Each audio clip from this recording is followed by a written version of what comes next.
Bismillahirrahmanirrahim. Alhamdulillah wassalatu wassalamu ala Rasulillah. Wa ba'd. Sahabat-sahabat sekalian, sampailah kita pada sesi penutup pada halaman ke-12 ini, di mana kita akan mengulas beberapa pelajaran, beberapa hikmah yang bisa kita ambil dari rangkaian ayat surah Al-Baqarah yang ada dalam halaman ke-12 ini. Di sini dikatakan min fawaidil ayat, ya, di antara pelajaran yang bisa diambil dari ayat-ayat ini yang pertama adalah ba'du ahlil kitab, sebagian kalangan ahlul kitab itu yadda'il ilm, mengklaim, mengaku-ngaku mengetahui bima anzalallahu, apa yang diturunkan oleh Allah Subhanahu wa taala. Nah, mereka mengklaim, ya, sehingga atas dasar klaim itu kemudian mereka mengatakan, mereka bebas mengatakan, mereka bebas menetapkan yang ini adalah ajaran Allah, ya, yang ini adalah perintah Allah. Nah, padahal itu sama sekali tidak punya landasan wahyu. Ya. Maka dikatakan wal haqiqatu, padahal hakikatnya, faktanya alla ilma lahu. Ya. Dia tidak punya ilmu, tidak punya data yang bisa dipertanggungjawabkan bima anzalallahu, terhadap apa yang Allah turunkan. Wa innama huwal wahmu wal jahal. Yang ada tidak lain sekedar asumsi dan kebodohan, ya. Tidak lebih dari sekedar klaim, ya, dugaan, asumsi dan kejahilan. Dan ini banyak terjadi. Ya, banyak terjadi, ya, di kalangan orang-orang beragama, ya. Mereka mengklaim bahwa apa yang dia sampaikan atau apa yang dia yakini itu punya dasar wahyu, ya, punya dasar dalil. Tapi sebenarnya ketika kita melihat lebih jauh, ternyata itu sama sekali adalah satu dugaan belaka, ya, satu asumsi yang dilekatkan kepada agama ini. Padahal Islam sebenarnya sangat-sangat jauh dari itu semua. Itulah sebabnya kita mengenal misalnya istilah bid'ah. Ya, bid'ah itu adalah al-muhdatsat fid din, ya, perkara yang diada-adakan, ya, perkara yang dibuat-buat, kemudian ditempelkan pada agama ini, kemudian diberi label pada agama ini.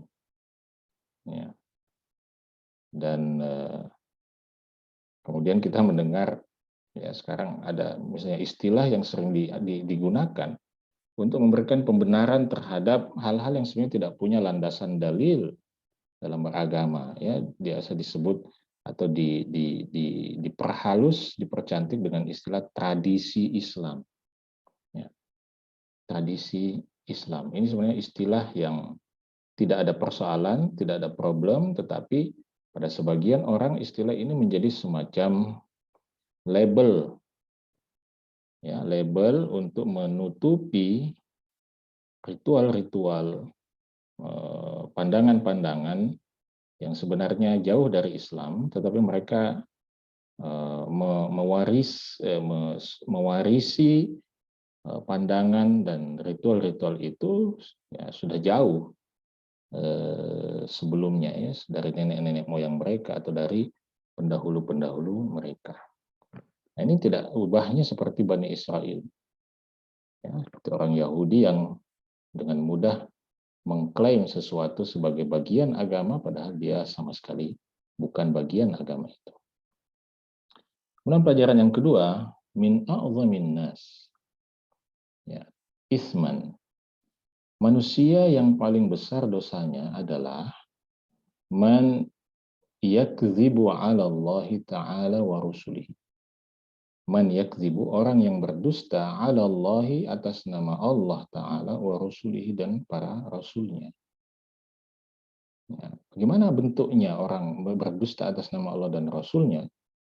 Bentuknya adalah fayansibu ilaihim ma lam yakun minhum. Fayansibu, di mana dia menisbatkan, menyandarkan ilaihim kepada mereka ma lam yakun minhum, ya, sesuatu yang sama sekali tidak bersumber dari mereka. Sumbernya bukan dari mereka. Ya. Jadi itulah sebabnya Nabi SAW mengatakan, siapa yang berdusta atas namaku, maka hendaklah dia menyiapkan tempat duduknya di dalam neraka. Itu adalah ancaman yang sangat berat, berdusta atas nama Rasulullah SAW. Mengatakan ini bagian dari sunnah beliau, ajaran beliau, padahal sama sekali bukan. Dan ini biasanya umumnya terjadi pada orang-orang yang disebut sebagai ulama, ya, sebagai ustadz dan lain sebagainya. Kemudian yang terakhir, sahabat-sahabat sekalian, ma'a'idhamil mawathiq, ya, allati akhadhaha Allah Ta'ala 'ala al-yahud. Ya. Meskipun perjanjian-perjanjian yang Allah Subhanahu wa Ta'ala tetapkan kepada orang-orang Yahudi itu begitu besar, begitu agung, bahkan wasyiddatit ta'kidi 'alaiha, ya, bahkan untuk menambah kekuatan perjanjian itu Allah Subhanahu wa Ta'ala memberikan penegasan, penguatan yang sangat-sangat kuat terhadap itu, tetapi itu semua lam yazidhum dzalika illa i'radan anha.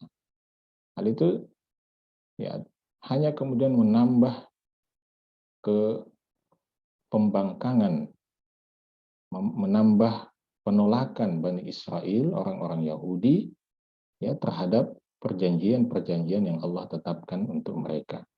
Ya, lam yazidhum dzalika, ya, hal itu semua tidak menambah pada mereka illa i'radan anha, kecuali menambah penolakan, menambah keberpalingan mereka darinya, wa rafdhan laha, ya, dan penolakan mereka terhadapnya. Jadi kita sudah singgung, ya, bahwa ini salah satu tabiat Bani Israel, ya.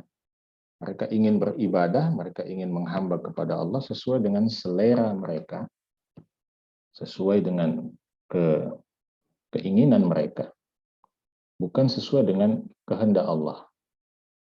Sehingga semakin Allah kuatkan perjanjian, kuatkan penegasan tentang satu kewajiban pada mereka, justru mereka semakin berpaling, ya, menjauh, mencari celah, mencari muslihat untuk meninggalkan larangan tersebut.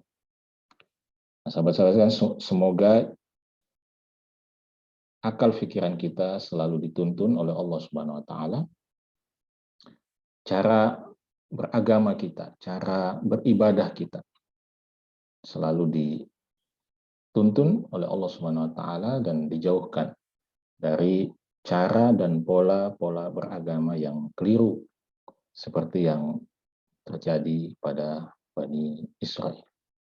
Semoga bermanfaat. Sampai bertemu dalam sesi kuliah kita selanjutnya. Assalamualaikum warahmatullahi wabarakatuh.